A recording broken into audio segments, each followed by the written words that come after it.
son las que van a activar a las enzimas para que las enzimas den su función. No, las hormonas lo que van a hacer es estimular al páncreas y a la vesícula biliar a liberar a las enzimas. Lo que hace que nosotros podamos activar la lipasa es el aumento del pH gracias al bicarbonato. No, te perdiste boludeces. O sea, nada importante. Ahora se repite todo, no te preocupes. ¿Se entendió, Vicky? Creo que me habías preguntado. Sí, o sea, las hormonas van a estimular al órgano, digamos, al páncreas, para que secreten las enzimas. Tal cual, así, muy bien, 10. Ok, gracias. Bien. Entonces, ¿para qué hacemos esto? Para aumentar la superficie, ¿sí? ¿Para qué queremos aumentar la superficie? Para que las lipasas tengan más superficie de la cual unirse, ¿sí? Es un mecanismo similar al que pasaba con el glucógeno. ¿Para qué generábamos nosotros ramificaciones en el glucógeno? Para tener más extremos reductores donde poder iniciar la degradación y la síntesis. Bueno, acá es lo mismo. ¿Para qué partimos y emulsionamos los lípidos? Para poder aumentar la superficie y que las lipasas puedan actuar, ¿sí? ¿Se entendió hasta acá? Sí. Bien, vamos a ver ahora cómo actúan las sales biliares. O los ácidos biliares, es lo mismo. Las sales biliares, acá está. Las sales biliares vienen del colesterol, ¿sí? Derivan del colesterol. Entonces van a tener una cara hidrofóbica y una cara hidrofílica, ¿sí? Ustedes saben, como vimos recién, que la gota, las micelas iban a estar compuestas de esta manera. Por una periferia polar, o sea, hidrofílica, y un núcleo apolar, o sea, hidrofóbico. ¿Sí? Bien. Entonces, las sales biliares se van a unir con su cara hidrofóbica ¿a qué parte? Van a estar en contacto con el exterior o con el interior, digamos, de la micela.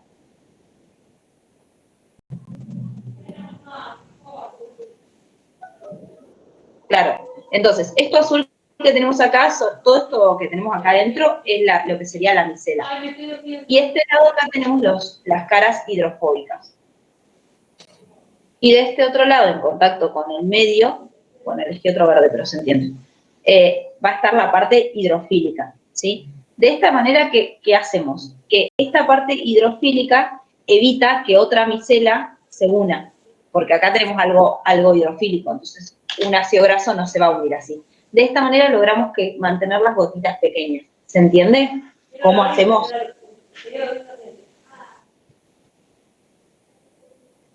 ¿Entendieron esto? Bien. ¿Para qué queremos hacer esto? Para que actúen las lipasas, principalmente la lipasa pancreática, ¿sí? Que son estas cosas violetas que están acá. Bien. Acá tienen todo escrito igual, como siempre. Hay 4 enzimas principales que vamos a ver en la degradación de lípidos, ¿sí? Por un lado vamos a tener la lipasa pancreática como la principal y más importante. ¿Por qué la principal y más importante? Porque lo que va a hacer la lipasa pancreática es degradar triglicéridos, que yo ya les dije que eran más o menos el 90% de lo ingerido, ¿sí? ¿Qué va a hacer la lipasa pancreática? Va a agarrar y va a romper. ¿Todos acá saben cómo está compuesto un triglicérido? Yo no. Sí. Bien. Eso, sí, lo voy a dibujar. Pero es importante eso, es importante que no solo sepan cómo esté compuesto, sino que lo sepan dibujar, ¿sí? Un ácido graso un triglicérido está compuesto por una molécula de glicerol, que es esto.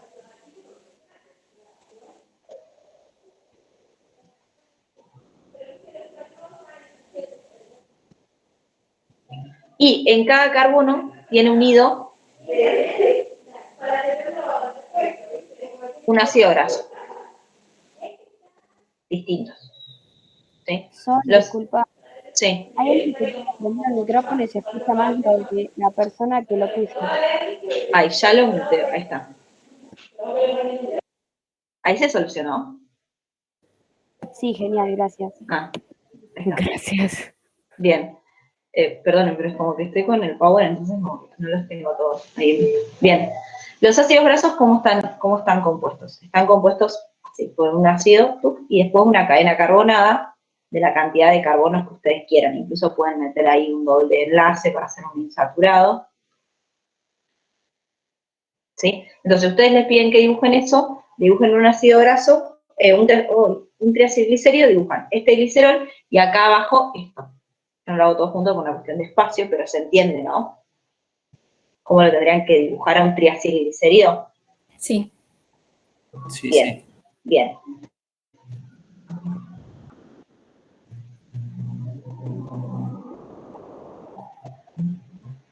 Claro, a ver si lo puedo dibujar. Exactamente. Paren que voy a hacer algo. Un segundo. Les voy a borrar esto, pero, o sea, después ustedes en el PDF se las mando, pero ahora lo borro para utilizarlo como pizarra. Lo que ustedes tendrían que dibujar sería esto, exactamente, porque alguien me dijo que no había entendido. Tendrían que dibujar. Ay, joder.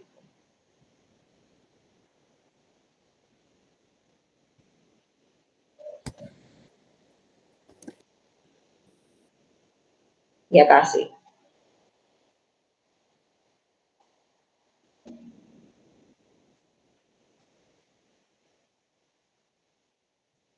Uy. Perdonen, no hago lo que puedo.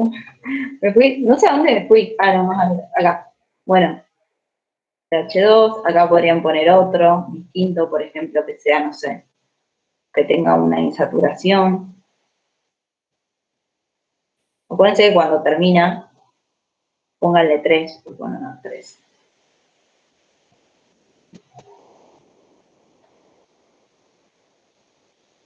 ¿Se entiende? Esto es un triacilglicerio.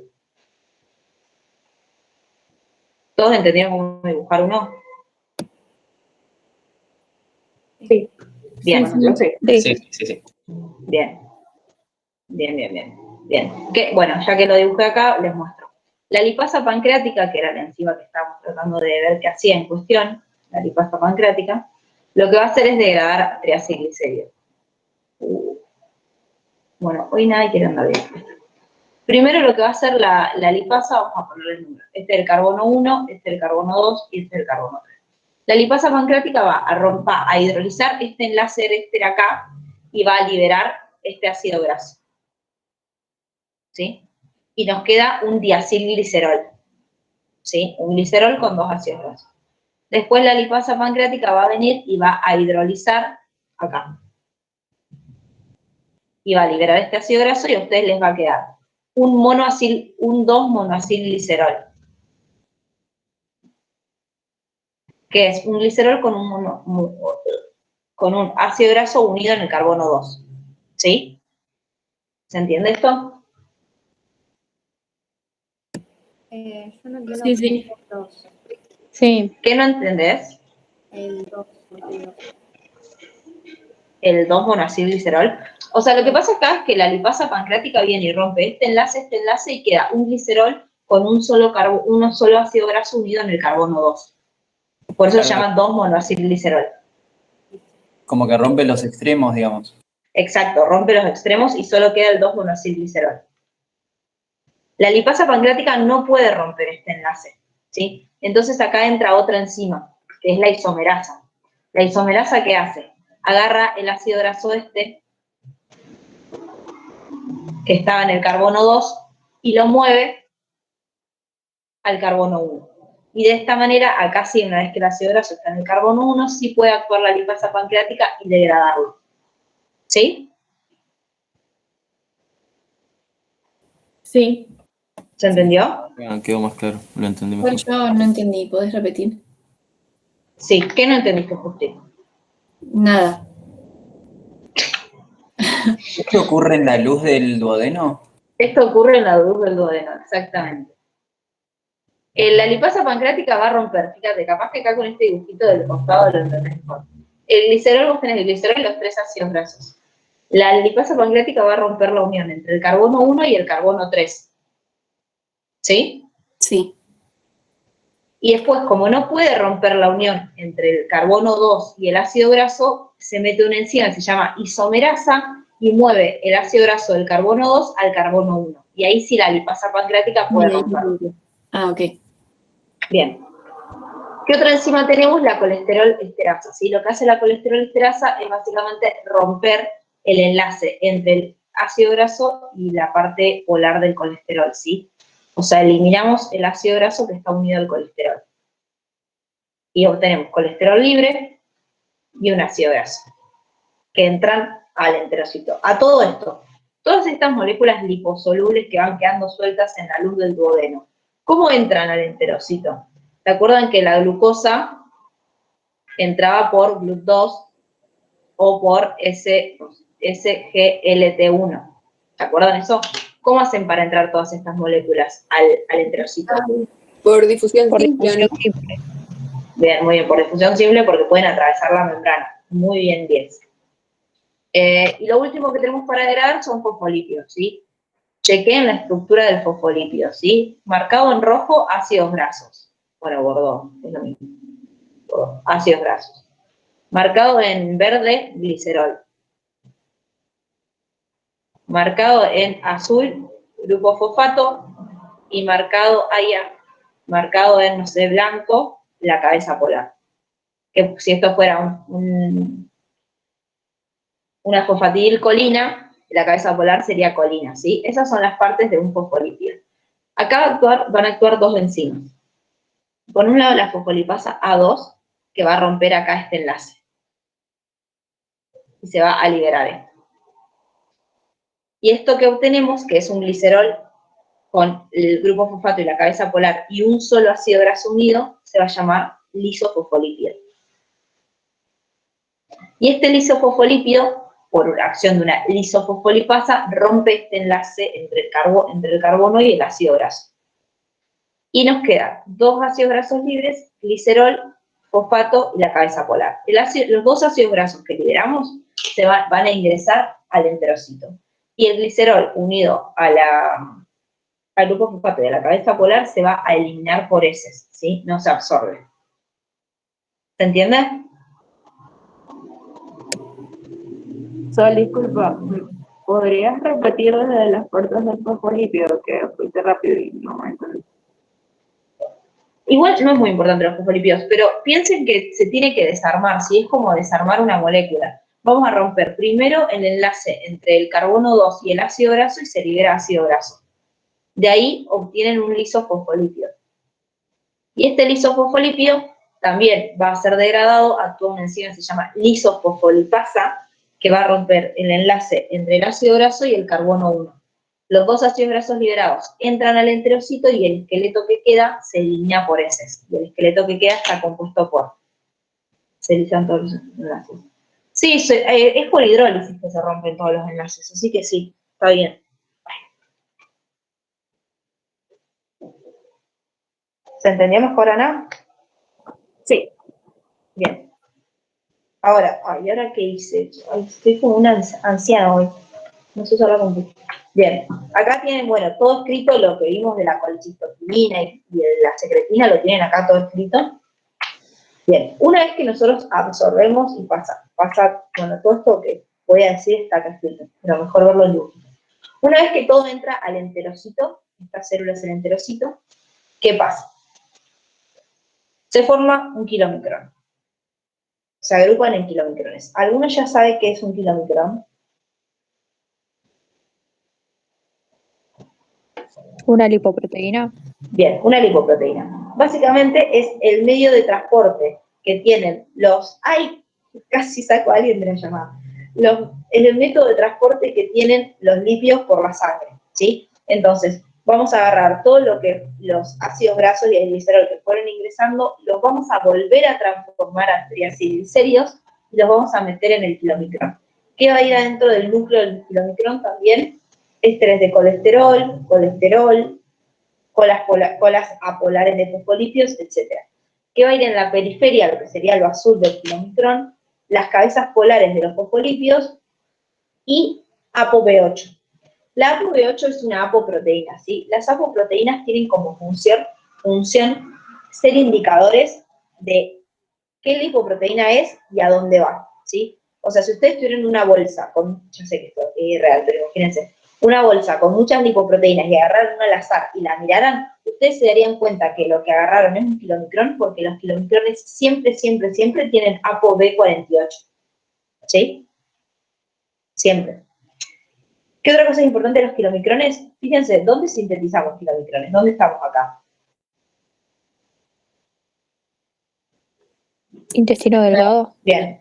Los kilomicrones son las únicas lipoproteínas que se sintetizan en el intestino delgado. ¿Sí? El resto se sintetizan todas en el hígado. ¿Sí? Sí, después pasan a la sangre. Pero esto estoy hablando de dónde se sintetizan. Bien, una vez que se sintetiza el kilomicrón, como bien me spoileó la trama Vicky, los kilomicrones pasan a la linfa, ¿sí? De la linfa viajan por el sistema linfático y llegan al punto de unión entre el sistema linfático y el sistema circulatorio. ¿Cuál es?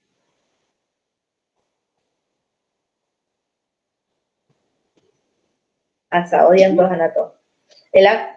Viajan por la linfa. ¿Qué, Luis? La vena cava. Bien, al ángulo yugulo subclavio llega. Bueno. El sistema linfático, el sistema circulatorio, ustedes acuérdense que la gran mayoría del drenaje linfático va a terminar ahí. Pero bueno, bien, en venas. Vena cava superior, básicamente. Y ahí pasa a circulación. Y ahí en circulación pasa lo que vamos a ver ahora. Este es el kilomicrón que está circulando por la circulación. Ajá. Circulando por el sistema sanguíneo. Fíjense, viene con triacilglicéridos y B48. En la sangre se encuentra con la HDL. ¿Sí? La HDL es otra lipoproteína que vamos a ver mañana, bien cómo se forma, que le presta dos APOs. ¿Sí? ApoC2 y ApoE. ¿Sí? Se las da al kilomicrón. Entonces el kilomicrón sigue andando en circulación con ApoB48, ApoC2 y ApoE. ¿Sí? ¿Qué pasa acá? Esta ApoC2 le permite al kilomicrón interactuar con una lipoproteína lipasa C, que está acá. Miren. Esto que están viendo acá ustedes es el interior del capilar. Esto de acá es el borde de una célula endotelial. ¿Sí? Sobre la célula endotelial van a tener ciertas cadenas de polisacáridos que van a estar sosteniendo esta lipoproteína lipasa. ¿Sí? Sí. La ApoC2 es lo que le permite al kilomicrón interactuar con esta lipoproteína lipasa. ¿Qué hace la lipoproteína lipasa? Degrada los triacilglicéridos del kilomicrón en ácidos grasos libres y glicerol. Que estos ácidos grasos libres y el glicerol van a entrar a los tejidos donde se van a almacenar. ¿Se entendió esto? ¿La ApoC2 qué sería? ¿Como un receptor de membrana, algo así? Una apoproteína. Ah, ok.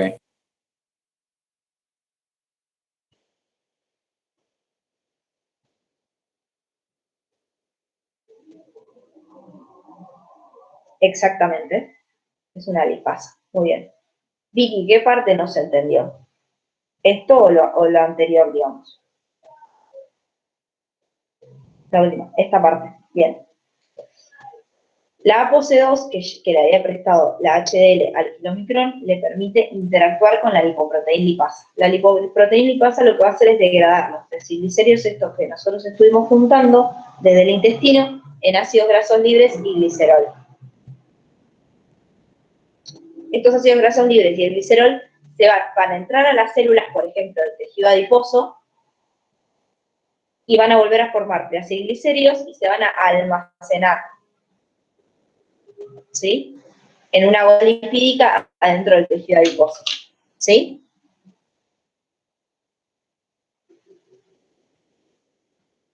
¿Qué parte anterior? O sea, esto.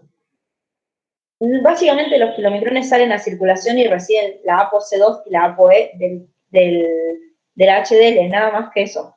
O sea, salen a circulación y la HDL les da ApoC2 y ApoE. ¿Sí? Y ahí, cuando... ¡Ay, me está matando la espalda! Y ahí, cuando el kilomicrón tiene la ApoC2, puede interactuar con la lipoproteína lipasa C. ¿Sí?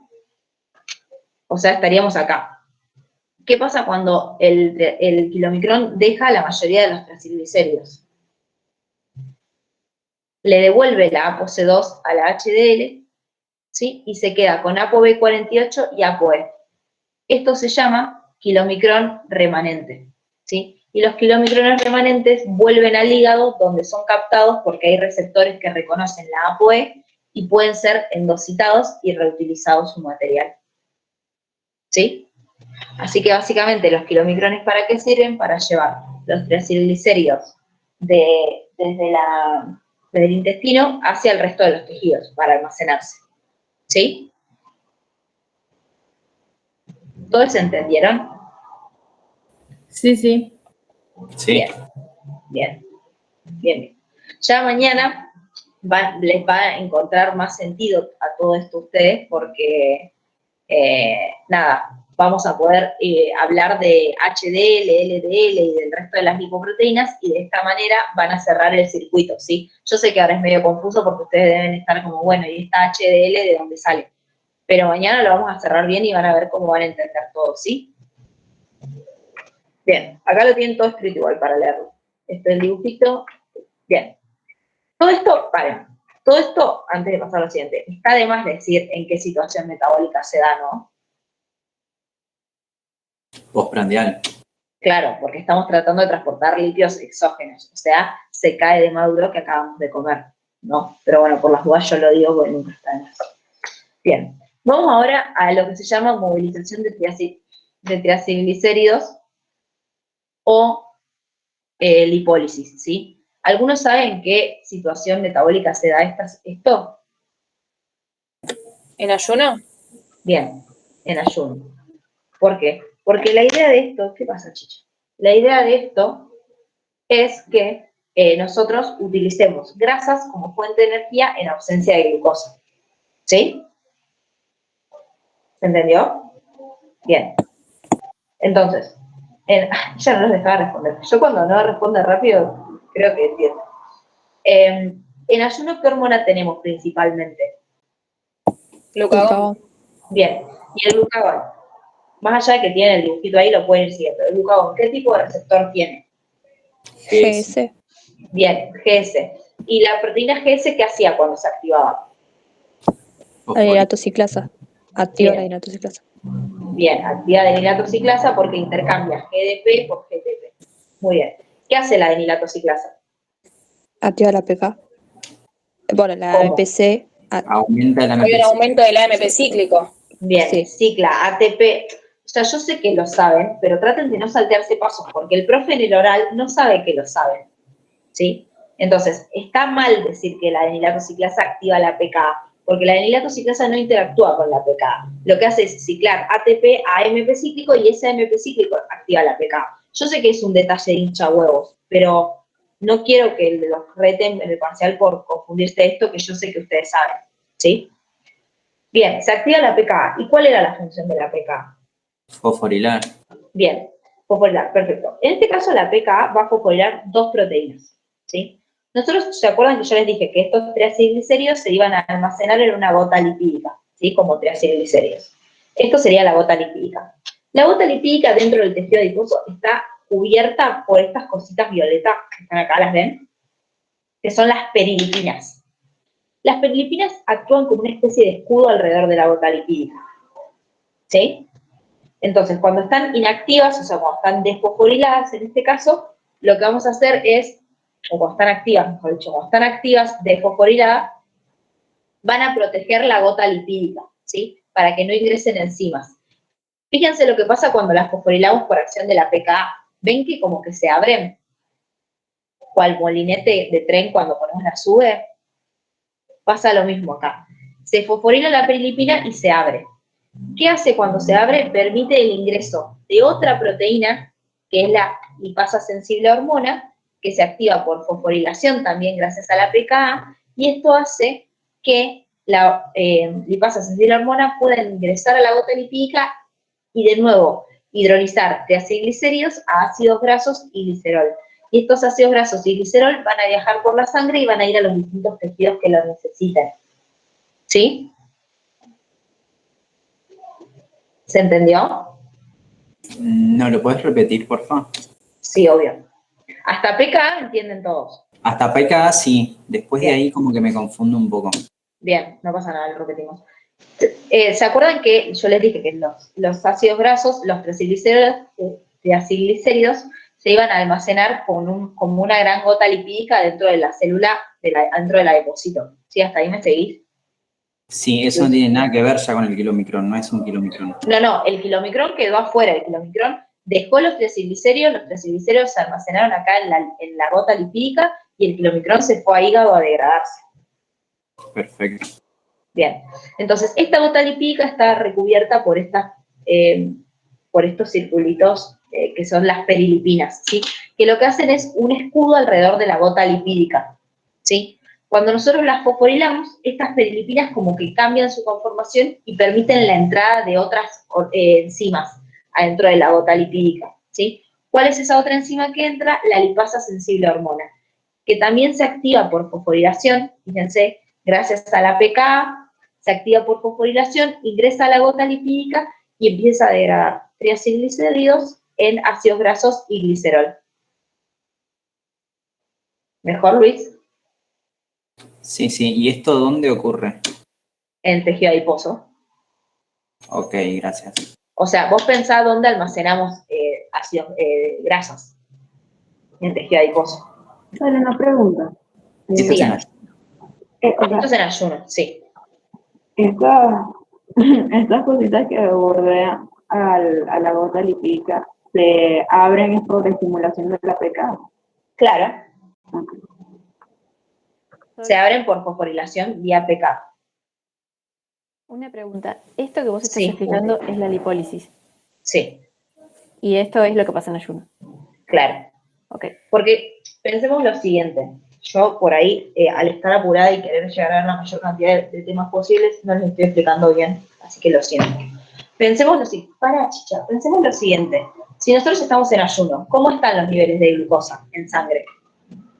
Disminuidos. Bien, baja glucemia. Entonces, ustedes ya vieron que al tener baja glucemia vamos a buscar otras maneras de conseguir energía, ¿sí? Porque el resto de los tejidos tienen que seguir funcionando pese a que no tenemos glucosa. Está bien que siempre la glucosa es el combustible predilecto de la célula va a preferir hacer glucólisis antes que hacer otra cosa, pero en esta cuestión de ayuno no vamos a poder, ¿sí? Entonces, ¿qué vamos a utilizar nosotros? Lipólisis. ¿Para qué? Para poder llevar todos esos triacilglicéridos que nosotros almacenamos en periodo postprandial para poder utilizarlos para obtener energía. Pero ¿Sí? Sol, esto es un ayuno mucho más largo que el nocturno, digamos, que cuando dormimos. Sí, esto es un ayuno bastante más largo. O sea, no tanto más largo igual. O sea, ¿qué pasa? Ustedes, para disminuir el porcentaje de grasa corporal, tienen que estar bastante tiempo en una dieta hipocalórica, ¿sí? Pero Claro, en un depende ayuno... de cuánto carbohidrato, digamos, se consumió el día anterior. Exacto. Depende, porque todos los órganos tienen glucógeno, pueden utilizar glucógeno, tienen reservas de glucógeno, digamos. No. No, o sea, el músculo y el hígado. Y está bien, el hígado puede degradar glucógeno para elevar la glucemia, pero cuando nosotros estemos, pero piensen esto, cuando nosotros estemos en glucemia y el hígado, por ejemplo, haga glucogenólisis para aumentar la glucemia va a empezar a subir de a poquito, o sea, no es que de la nada vamos a tener 0 glucosa y vamos a pasar a tener 1.000.000. Va a ser reprogresivo, ¿sí? Los niveles de glucosa. Y cuando nosotros empecemos a tener niveles de glucosa bajos, pero glucosa, en fin, ¿quiénes van a ser los primeros órganos en agarrar esa poca glucosa que hay? ¿El cerebro? El cito y el cerebro. Bien, porque ¿qué tienen que no tienen los otros órganos? Alta afinidad. Bien, porque ¿qué es lo que tiene alta afinidad? El GLUT1. Claro, el GLUT1 y el GLUT3. Y por ejemplo, en ayuno hay otros órganos importantes que nos interesaría mantener vivos, como por ejemplo el corazón, ¿o no? Claro. Estaría bueno que el corazón siga latiendo aunque no tengamos suficiente glucosa, ¿no? Se me ocurre a mí. Entonces, puede utilizar estos ácidos grasos vía beta-oxidación, que ahora vamos a ver bien cómo. ¿Sí? ¿Se entiende? Sí. Yo sé que es... una consulta. Sí, Guille. Entonces los kilomicrones llevan los tags del intestino delgado hasta los tejidos y ahí de los tejidos, la albúmina lleva hasta los órganos. Bien, después, cuando, está bien, perfecta tu pregunta. Una vez que estos triglicéridos van a la sangre, se desparraman por los órganos que los van a necesitar vía albúmina, porque acuérdense, no pierdan de vista que los ácidos grasos no pueden viajar solos en la sangre. ¿Sí? Muy bien, Guille, gracias por hacerme acordar de decir eso. ¿Qué más les iba a decir? Ay, les iba a decir algo y se me borró. Bueno, ¿hasta acá se entendió todo? ¿Sol, la albúmina es la que estaba Exacto. con eritrocitos? ¿En los eritrocitos? La albúmina es la que está en los eritrocitos. No, la albúmina es una proteína sérica. La que está en los eritrocitos es la hemoglobina. No sé si te está refiriendo a eso. Sí, creo que sí. Ah, No me acuerdo que había algo en sangre que también llevaba albúmina, por eso. Y capaz que lo confundí con glóbulos rojos o algo así. puede ser. Bueno, la albúmina acá lleva ácidos grasos. Lo que yo les iba a decir es que traten de ser, yo sé que es difícil, pero traten de no ser tan extremistas, ¿sí? No es que pasa todo o nada. Acá todas estas vías que nosotros estamos viendo como que conviven, ¿sí? Por eso siempre hablamos vieron que cuando hablamos de las regulaciones de las enzimas, nunca decimos encendido y apagado, y nos referimos a las enzimas como activas e inactivas, ¿sí? Porque lo que va cambiando es la intensidad con la que están funcionando, ¿sí? Siempre hay como cierto nivel basal de todas las vías, porque siempre hay cierto nivel de insulina y glucagón en la sangre. Lo que van variando son las relaciones. En ayuno tenemos mucho más glucagón y en periodo postprandial mucho más insulina, ¿sí? Así que traten de no perder eso de vista, ¿sí? Si bien tengan en cuenta que en ayuno hay mucho más glucagón, no pierdan de vista que es una regulación mucho más fluida, ¿sí? No es a todo o nada, ¿sí?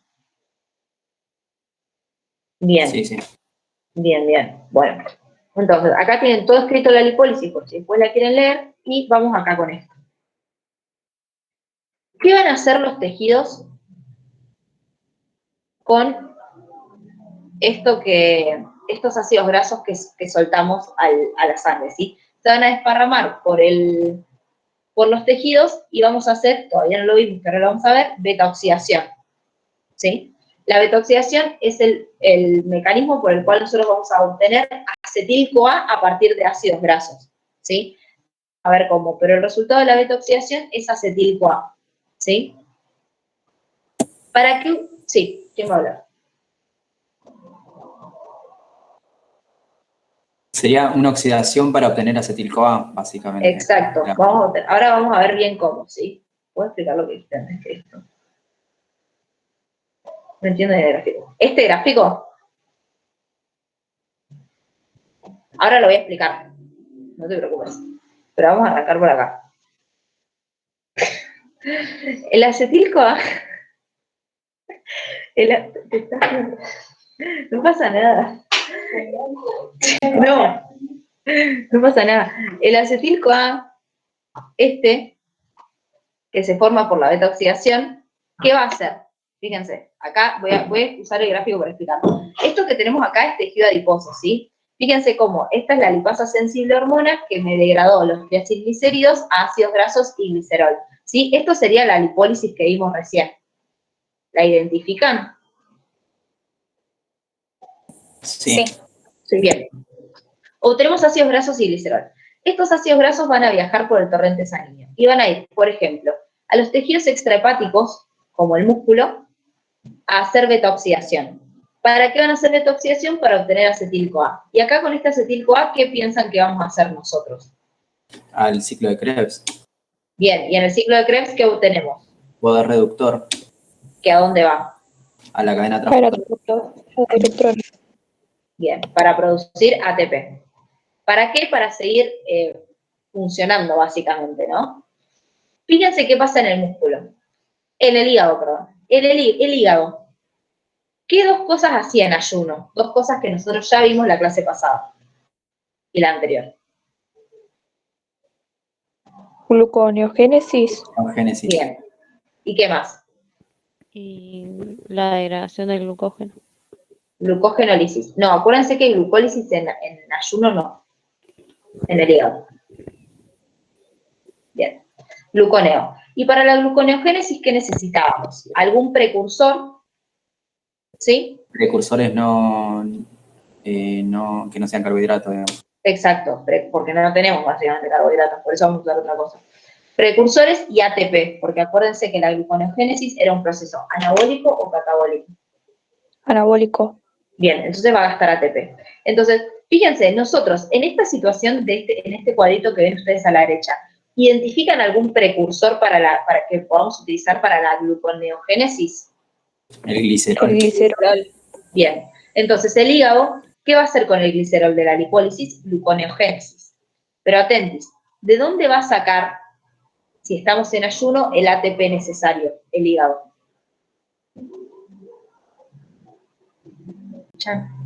Bien, de la beta-oxidación de ácidos grasos. Entonces, el hígado en ayuno hace beta-oxidación para conseguir ATP para poder hacer gluconeogénesis. ¿Para qué? Para, a la vez que el resto de los tejidos utiliza ácidos grasos para seguir sobreviviendo gracias a la beta-oxidación, el hígado va a intentar aumentar la glucemia vía gluconeogénesis. ¿Sí? Ahora, Sol, ¿podés repetir eso que dijiste del hígado en ayuno y todo eso? Sí. El hígado en ayuno entonces va a hacer gluconeogénesis. ¿Para qué? Para aumentar la glucemia. ¿Sí? Entonces, ¿cómo hace gluconeogénesis? Utiliza el glicerol que obtuvimos de la lipólisis y utiliza el ATP que obtenemos de la beta-oxidación de ácidos grasos que también obtuvimos en la lipólisis. ¿Sí? Ok, sí. ¿Se entendió todo esto? O sea, ¿se entendió dónde van los productos de la lipólisis?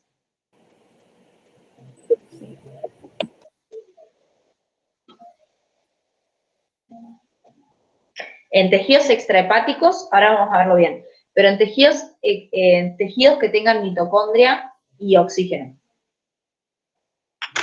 Bien. No de nada. Bien. Acá tienen 4 preguntas que la cátedra siempre les da, pero ustedes no les dan mucha pelota, pero que están buenas para ver si entienden las vías, ¿sí? Ustedes se van a dar cuenta que entendieron una vía si pueden responder estas 4 preguntas de todas las vías, ¿sí? Por ejemplo, si tuviéramos que responder de la lipólisis, ¿sí? O bueno, de la glucólisis, que ya la tienen más clara. ¿En qué consiste la vía si ustedes tuvieran que definirme la glucólisis en una oración? En la degradación de la glucosa para la obtención de piruvato. Perfecto. ¿Cuáles son los sustratos entonces? La glucosa. Bien. Acuérdense del resto, ¿sí? Glucosa, coenzima oxidada, ADP, ¿sí? ¿Cuáles son entonces los productos de la glucólisis? Piruvato, ATP, NADH y agua. Muy bien. ¿En qué células y en qué compartimento subcelular se produce la glucólisis? En el citosol. De todas las células, muy bien. ¿En qué situación metabólica tenemos glucólisis? Hiperglucemia. Postprandial. Bien. Periodo postprandial, cuando tenemos una hiperglucemia, perfecto. ¿Y cómo se regula la glucólisis? Por reacciones. Bien. La primera, la tercera y la décima. Por exoquinasa, fosfofructoquinasa 1 y piruvatoquinasa, ¿sí? Obvio que después tendríamos que ahondar en las regulaciones y eso, pero se entiende cómo más o menos podemos tener una guía de si vamos entendiendo bien las guías. Ah, hice una rima. De acá a la FMS, chicos. ¿Sí? Bien. Seguimos entonces. Vamos con beta-oxidación. Quiero ver si podemos terminar esto. Yo creo que estamos bastante bien. La beta-oxidación es una ruta metabólica, ¿sí? Mediante la cual se oxida ácidos grasos para obtener ATP. Se llama beta-oxidación porque siempre vamos a oxidar el carbono beta del ácido graso, que ahora se los voy a mostrar, ¿sí? Ocurre en las mitocondrias de tejidos como el hígado, músculo esquelético, corazón, riñón, tejido adiposo, etc. El glóbulo rojo, ¿puede hacer beta-oxidación? No. Muy bien. Entonces el glóbulo rojo depende siempre de la glucosa. Disculpa, ¿sí? sí, pero no necesité de mamá, la posterior soy yo y me hice alta vigilante. ¿Qué hay que...? ¿Sí? No entendí. Bueno. Sigo. Él olvidó el micrófono prendido, alguien. Ah, bueno, pensé que me estaba diciendo a mí, yo no entendí bastante entonces. Bien, bueno, todos entendieron dónde y en qué situación metabólica vamos a hacer beta-oxidación de ácidos grasos, ¿sí? Sí. Bien, ayuno, perfecto. Fíjense, vamos a ir degradando de a 2 en 2 carbonos, ¿sí? ¿Por qué? Porque todos estos 2 carbonos que vamos perdiendo se van a liberar. Sí, ya lo... Ahora que aprendí a mutear gente, muteo gente. Así que donde me interrumpan los muteo, no mentira. Pero, paren, hay alguien me preguntó algo por el chat y no puedo abrir, Dios. ¿Alguien me lee qué preguntaron en el chat? Por favor. ¿En qué situación metabólica era? Preguntaron. ¿En qué situación metabólica es? En ayuno. Porque acuérdense que siempre que podamos utilizar glucosa, vamos a utilizar glucosa. Solo vamos a utilizar otras vías alternativas cuando no tengamos glucosa, ¿sí? O sea, en el ayuno. Van a ver ustedes que la detoxificación son 4 reacciones, pero que se producen de manera cíclica para que nosotros vayamos liberando moléculas de acetil-CoA, ¿sí? Bien, se dan en 2 partes. Tenemos primero la activación y el transporte de los ácidos grasos y después la detoxificación propiamente dicha. ¿Por qué? Porque nosotros hicimos lipólisis y esa lipólisis nos dio ácidos grasos. Esos ácidos grasos viajaron por albúmina y llegaron a la célula. Y en la célula entraron y están en el citosol, ¿sí? Miren que me siento bien. Ahí está. Entraron en el citosol. ¿Y la detoxificación dónde se da? ¿En el citosol o en la mitocondria? En la mitocondria. Bien, entonces lo primero que vamos a hacer es meter los ácidos grasos a la mitocondria, ¿sí? Para meterlos a la mitocondria los tenemos que activar. ¿Cómo los activamos? Por una reacción de 2 pasos que podemos simplificar de esta manera. Nosotros tenemos acá el ácido graso, ¿sí? El grupo carboxilo con la cadena carbonada, que lo que vamos a hacer es activarlo. ¿Cómo lo activamos? Uniéndole...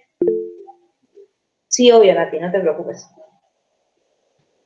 Vamos a agregarle una coenzima A, ¿sí? Por acción de una enzima que se llama acil-CoA sintetasa,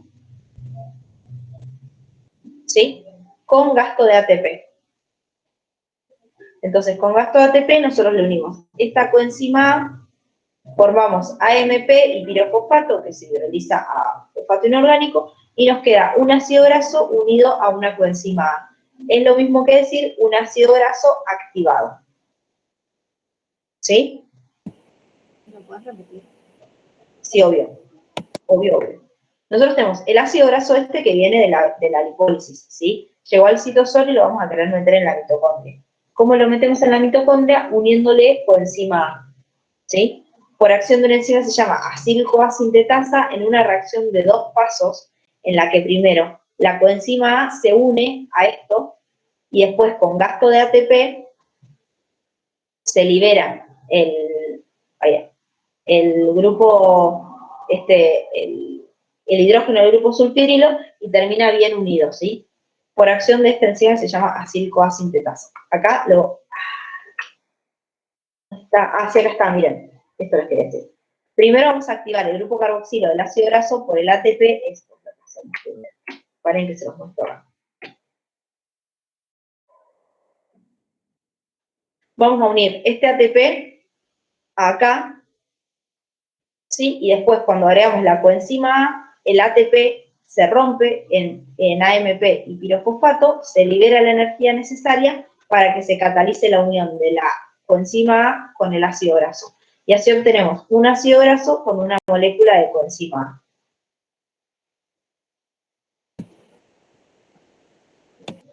¿Tiene que ver algo con la lanzadera carnitina esto?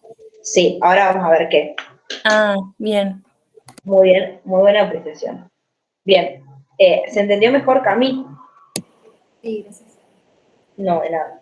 Básicamente lo que ustedes obtienen acá es un ácido graso activado o un acil-CoA, es lo mismo.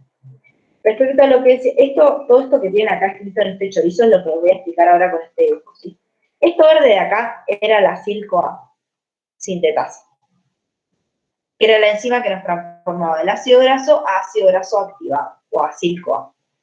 ¿Qué hace la acil-carnitina transferasa o la lanzadera o la CPT1? Es un intercambiador que nos permite meter el ácido graso activado al espacio intermembral. ¿Sí? ¿Cómo lo hace?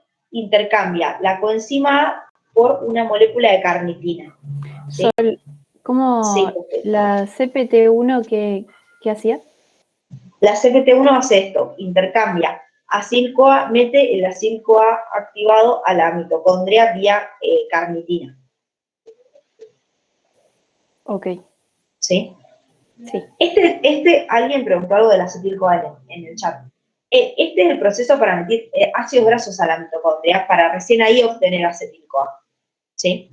Entonces, este ácido graso activado lo vamos a meter al espacio intermembrana vía CPT1 y vamos a obtener acilcarnitina a secas. Que por un translocador, pero el acetil-CoA no usa la beta-oxidación. Claro, pero todavía no hicimos acetil-CoA. El acetil-CoA todavía no hicimos beta-oxidación. Recién estamos metiendo los ácidos grasos a la mitocondria. No. El acetil-CoA se sintetiza en la mitocondria a partir de la beta-oxidación. Claro, confundo nombres porque confunde un poco porque son parecidos los nombres nada más. Claro, o sea, esto que generamos nosotros acá es un ácido graso activado, por eso no me gusta decir el acetil-CoA y prefiero decir el ácido graso activado. El ácido graso activado, que es el ácido graso con coenzima A, entra a la mitocondria para ser beta-oxidado y a partir de ahí obtener acetil-CoA. ¿Alguno que responda, que lo vimos recién, de dónde sale el ácido graso del citosol? Era de la lipólisis. Claro, de la lipólisis. ¿Te acordás, Vicky, que nosotros habíamos hecho lipólisis y habíamos distribuido ácidos grasos por el organismo?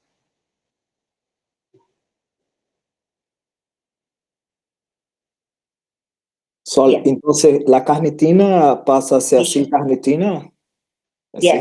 La CPT1 pasa el acil-CoA activado a acilcarnitina. Y esta acilcarnitina en el espacio intermembrana ingresa a la matriz mitocondrial vía un translocador. Y en la membrana mitocondrial interna hay una CPT2, que lo que hace es liberar la carnitina, volver a unirle al ácido graso una coenzima A, y esta carnitina vuelve al espacio intermembrana para volver a ingresar otro ácido graso activado. ¿Sí? Para Sol, ¿puedes repetir? Sí. ¿Hasta acilcarnitina estás, Justi? Sí, me quedé en libera la carnitina y ¿qué hace con el ácido graso? El ácido graso queda en la matriz mitocondrial para hacer beta-oxidación, que ahora la vamos a ver. Y la carnitina vuelve al espacio intermembrana, ¿sí? Para volver a ingresar otro ácido graso. Claro, la carnitina sería tipo como el malato en la lanzadera del NADH. Claro, exacto. Es para poder ingresar el ácido graso. ¿Alguna duda de esto? ¿Y la coenzima A qué hace? La coenzima A, ahora vas a ver que es necesaria para que nosotros podamos liberar por cada beta-oxidación acetil-CoA. Porque si no tuviéramos eso, solo liberaríamos acetilos sin el CoA. ¿Sí? Bien. ¿Puedes explicar desde acilcarnitina de nuevo? Sí. La acil, sí. Le iba a decir Toby, pero suena como perrito, perdón. Tobías, sí. La acilcarnitina ingresa por un translocador a la matriz mitocondrial. ¿Sí?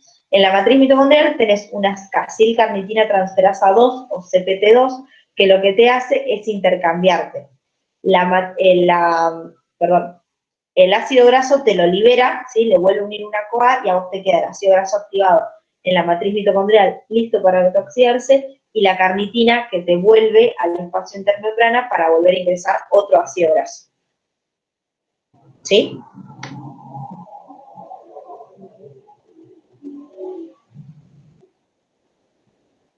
Todavía se entendió. Bien. Vamos con beta-oxidación. Entonces, Sol, la CPT1 ella agrega y la CPT2 saca. Exacto. Muy bien. Bien. ¿Qué es importante de esto? Que esta CPT1 es la que regula el paso clave de la beta-oxidación. ¿Por qué? Porque si la CPT1 no anda, ¿qué pasa? No podemos ingresar ácidos grasos a la mitocondria, básicamente. ¿Sí? Entonces, si no podemos ingresar ácidos grasos a la mitocondria, no podemos beta-oxidarnos. ¿Quién inhibe a la CPT1? El malonil-CoA. Que lo vamos a ver mañana, porque no vamos a llegar a verlo bien. El malonil-CoA es el primer intermediario de la síntesis de ácidos grasos. ¿Sí? Sí, perfecto, Lara. Lo inhibe por regulación alostérica negativa. ¿Sí? Bueno, estoy cayendo. Bien. Vamos a ver beta-oxidación, ¿sí? Lo voy a explicar acá. Tienen todos los pasos bien escritos, pero lo voy a explicar acá que es lo más grande. En la beta-oxidación, generalmente ustedes lo que van a beta-oxidar es un palmitato, ¿sí? O un ácido graso de 16 carbonos. Cuando ustedes terminen la beta-oxidación de este ácido graso de 16 carbonos, su producto va a ser un ácido graso de 14 carbonos y un acetil-CoA de 2 carbonos. ¿Sí? Vamos a ver cómo. Lo primero que pasa es una deshidrogenación. ¿Sí? Vamos a deshidrogenar el carbono beta o el carbono 2 y el carbono alfa o el carbono 1. ¿Sí? Vamos a eliminarles un hidrógeno. ¿A dónde se van estos hidrógenos? A la cadena, ya los spoilé, al FAD. ¿Y a dónde se va el FAD? Bueno, A la cadena transportadora. sí, a la cadena transportadora, exactamente. Para producir ATP. Bien. Paren. El palmitoil-CoA sería un ácido graso. Claro, el palmitoil-CoA sería un ácido graso activado, exactamente. ¿Qué pasa con esto? Formamos un compuesto que se llama trans-2-enoil-CoA. ¿Sí? Trans-2-enoil-CoA. Lo que vamos a hacer con este trans-2-enoil-CoA es hidratarlo. ¿Sí? Le vamos a agregar una molécula de agua y le vamos a agregar un OH acá y un hidrógeno acá. ¿Sí? Y de esta manera rompemos el doble enlace. ¿Sí? Agregando una molécula de agua. ¿Se entiende? ¿Podrías repetir, por favor, Sol? Sí. Vamos a agregar una molécula de agua, ¿sí? Vamos a agregarle un oxígeno, un hidrógeno y otro hidrógeno. Y de esta manera lo que hacemos es romper este doble enlace y tenemos un enlace simple. ¿Sí? Ah, ok. ¿Guille? Sí, profe. Bien. Obtenemos un compuesto que se llama L-beta-hidroxiacil-CoA. ¿Sí? A este L-beta-hidroxiacil-CoA lo que vamos a hacer nosotros es deshidrogenarlo de nuevo. ¿Sí? Le vamos a sacar, presten atención, este hidrógeno y este hidrógeno, que se van a ir con el NAT. ¿Y a dónde se va el NAT reducido? A la cadena transportadora de electrones. Bien. Y a nosotros se nos queda formado acá un compuesto que se llama beta-cetoacil-CoA. Beta-cetoacil-CoA.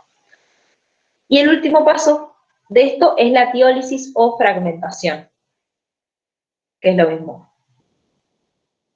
Que es una lisis si se rompe el enlace entre el carbono beta y el carbono alfa. Y a nosotros nos queda, y se agrega, perdonen, una molécula de coenzima A. Entonces, de esta manera a nosotros nos queda un acetil-CoA que va a ciclo de Krebs y un ácido graso, de nuevo con el CoA, activado ya, listo para volver a ingresar a la beta-oxidación. ¿Sí? Me perdí en la última parte. Bien, Soy igual. no pasa nada. En la última parte lo que hacemos es partir el ácido, el beta-cetoacil-CoA. ¿Sí? Lo partimos acá. Esto que queda acá es un acetil-CoA, lo identifican como tal, es el mismo acetil-CoA que formamos en la carboxilación oxidativa del piruvato. Se va al ciclo de Krebs. ¿Y qué pasa con esto que queda? A esto que queda le agregamos, cuando lo partimos, le agregamos una coenzima A. Y entonces nos queda un ácido graso activado de nuevo con coenzima A, pero con 2 carbonos menos. ¿Dónde están estos 2 carbonos menos? Se liberaron como acetil-CoA. Y este ácido graso de 14 carbonos puede volver a entrar, puede volver a hacer una beta-oxidación y va a salir como un ácido graso de 12 carbonos y un acetil-CoA. ¿Se entiende? O sea que va pasando así como para ir sacando carbono por carbono, una cosa así. Claro, de a 2 carbonos, porque vos vas sacando moléculas de acetil-CoA. Ciclos de beta-oxidación hasta que eliminás y oxidás por completo la molécula.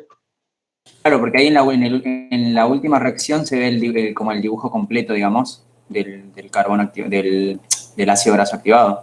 Claro, ¿se entiende? O sea, ustedes van a ir rompiendo hasta que en un momento el ácido graso que metan, el último ácido graso que metan en la beta-oxidación va a tener 4 carbonos. Y cuando lleguen al final y lo partan en 2, van a tener 2 acetil-CoA. Perfecto. ¿Bien? ¿Alguna duda de esto? Una pregunta con respecto a esto último que hice. O sea, después de que tenemos este ácido graso de 14 carbonos, sí, vamos a seguir haciendo beta-oxidación hasta reducirlo al máximo, que sería que quede 2 carbonos. Exacto. Okay, gracias. Bien, todo escrito. Acá tienen todo el rendimiento energético de la beta-oxidación. Son básicamente, en total, sacando todas las cuentas correspondientes, 106 ATPs, ¿sí? Acuérdense que al principio de la beta-oxidación nosotros invertimos ATP. Bueno, les comentaba, acá invertimos ATP.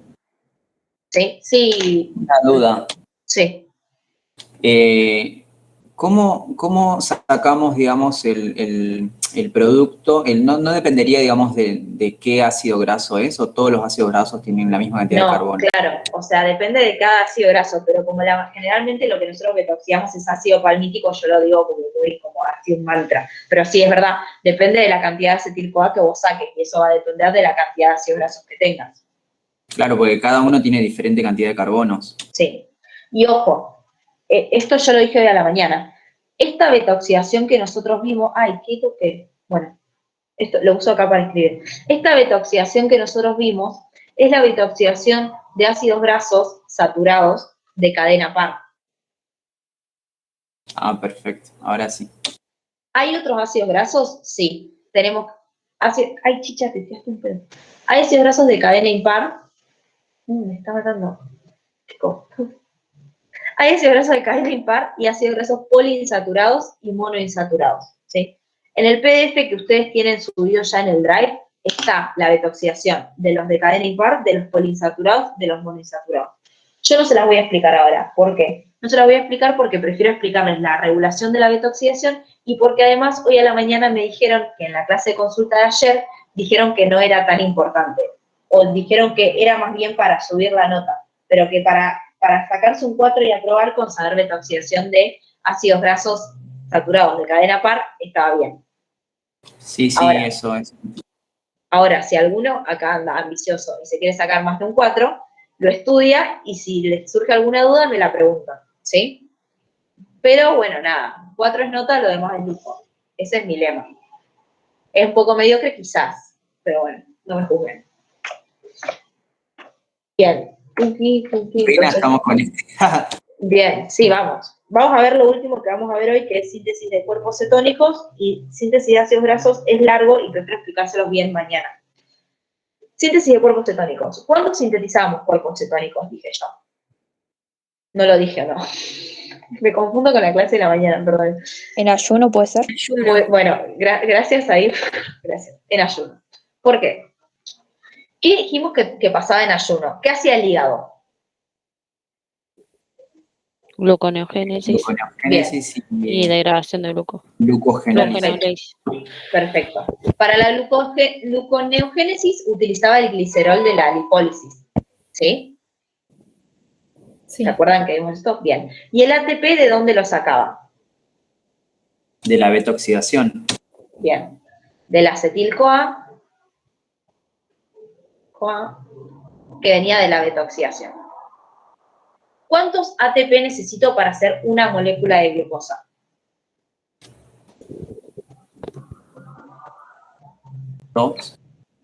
Dos.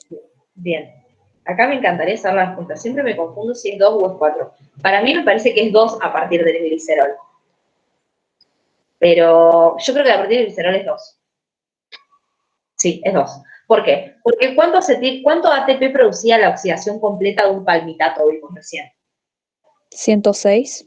Bien, 106 ATP. Si yo tengo 106 ATP para hacer gluconeogénesis, y si yo necesito solo 2 ATP para hacer una molécula de glucosa, por cada 106 ATP voy a poder hacer 53 moléculas de glucosa. ¿Sí? ¿Se entiende? Entonces, claramente acá va a pasar algo y se me va a empezar a acumular el ATP, porque no necesito 106 moléculas de ATP, ¿sí? Todo el tiempo, constantemente. Se va a empezar a acumular el ATP en el hígado. Y si se me empieza a acumular el ATP en el hígado, ¿qué pasa con el ciclo de Krebs? Se inhibe porque es un modulador alostérico, es un modulador negativo. Perfecto. Y si se inhibe el ciclo de Krebs, ¿qué pasa con el acetil-CoA? Se acumula. Bien, aumenta la concentración de acetil-CoA.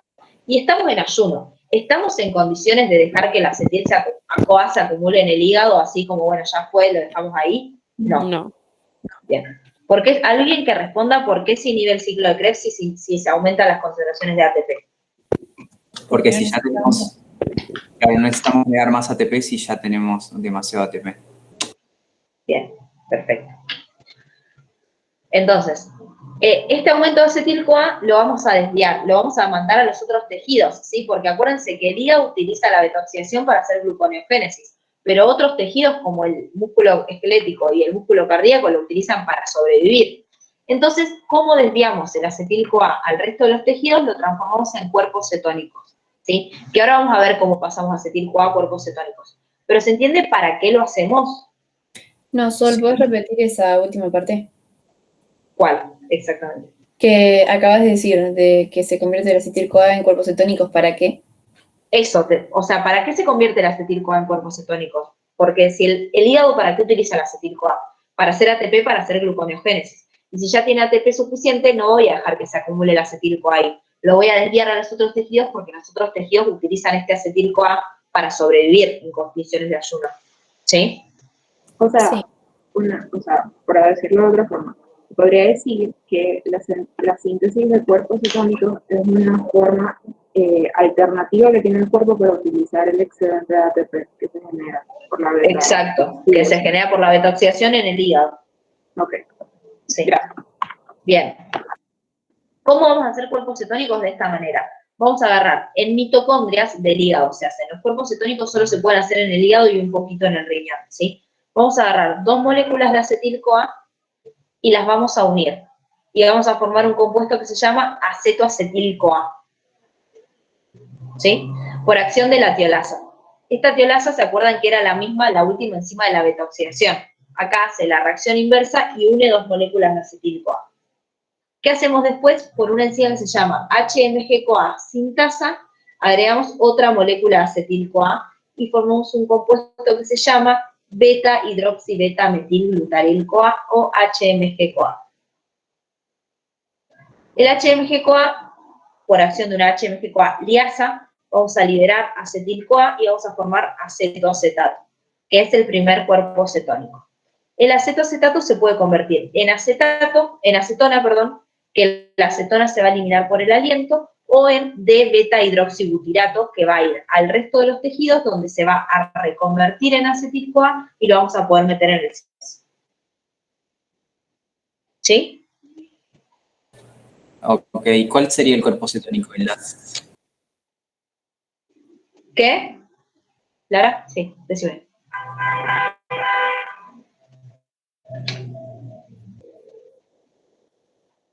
Acá, el acetoacetato se transforma por una deshidrogenasa en D-beta-hidroxibutirato y se desparrama por los tejidos. Y estos tejidos lo pueden utilizar como fuente de energía reconvirtiéndolo a acetil-CoA. Y la acetona se elimina por aliento, ¿sí? No se utiliza como cuerpo cetónico. Disculpa, ¿podrías repetir todo? Es que la pantalla con todas las rayas que tiene me confunde y ya no entiendo.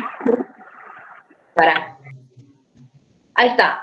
2 moléculas de acetil-CoA se unen y forman acetoacetil-CoA. Se une una tercera molécula de acetil-CoA y se forma un compuesto que se llama HMG-CoA. Este HMG-CoA pierde un acetil-CoA y se forma un acetoacetato, que es el primer cuerpo cetónico. Y este primer cuerpo cetónico se puede transformar en acetona, que se va a eliminar por el aliento, o en D-beta-hidroxibutirato, que va a ir al resto de los tejidos, donde va a ser reconvertido a acetil-CoA.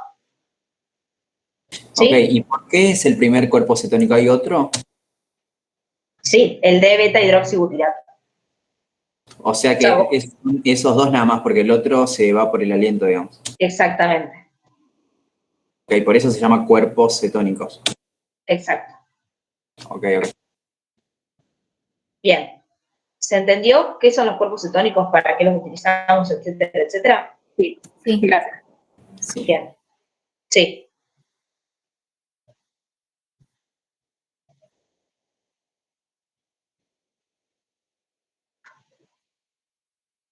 Claro, o sea, la acetona también es un cuerpo cetónico, pero no se utiliza para generar energía. Ah, ok, gracias, Lara. Bien, gracias, Lara, O por eso. sea, la acetona se utiliza como para liberar la energía que fue degradada. Claro. Bien. Perfecto.